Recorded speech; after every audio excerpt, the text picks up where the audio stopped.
அப்படின்னா தேசிய ஜனநாயக கூட்டணி அதில் ஓபிஎஸ் இருக்கட்டும், டிடிவி இருக்கட்டும், சசிகலாவும் கட்சி ஆரம்பித்தால் அவரும் இருந்துவிட்டு போகட்டும் அப்படின்னு எடப்பாடி நினைக்கிறார். அப்படின்னா தேசிய ஜனநாயக கூட்டணி முக்கியமாக பாஜக அணிக்கு கணிசமான இடங்களை விட்டு தர வேண்டும்.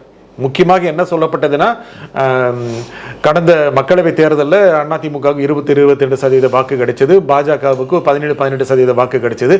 ஆகையால் 2 பேரும் சமபலத்துடன் தேர்தலை சந்திக்க வேண்டும். 117 இதுதான் பாஜக டீலா இருக்கும்.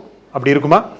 இல்லை, இந்த 50-50 சீட் ஷேரிங் கூட்டணி ஆட்சி அப்படிங்கிற கான்செப்ட் வந்து தமிழ்நாட்டை பொறுத்தவரை எடுபடாது. அண்ணா திராவிட முன்னேற்றக் கழகத்தை பொறுத்தளவில் அதுக்கு ஒருபோதும் ஒப்புக்கொள்ள மாட்டார்கள் அப்படின்னு தான் நான் கருதுகிறேன்.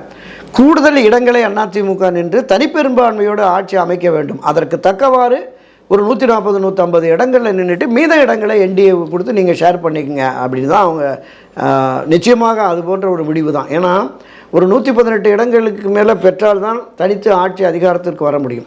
அப்போ ஒரு 10-30 தொகுதியில் தோற்றால் கூட நம்ம பெரும்பான்மை பெற வேண்டும் என்பதற்காக ஒரு 150 இடங்களை அவங்க எடுத்துகிட்டு மிச்சம் ஒரு 84 இடம், இது ஒரு 50, அது ஒரு 34, ஒரு 84 இடங்களை என்டிஏ அணிக்கு கொடுத்து அவங்க பாமக, தமாக போன்ற அரசியல் தேமுதிக வந்தால் அவங்களுக்கு எல்லாமே அவங்க ஷேர் பண்ணிக்குவாங்க.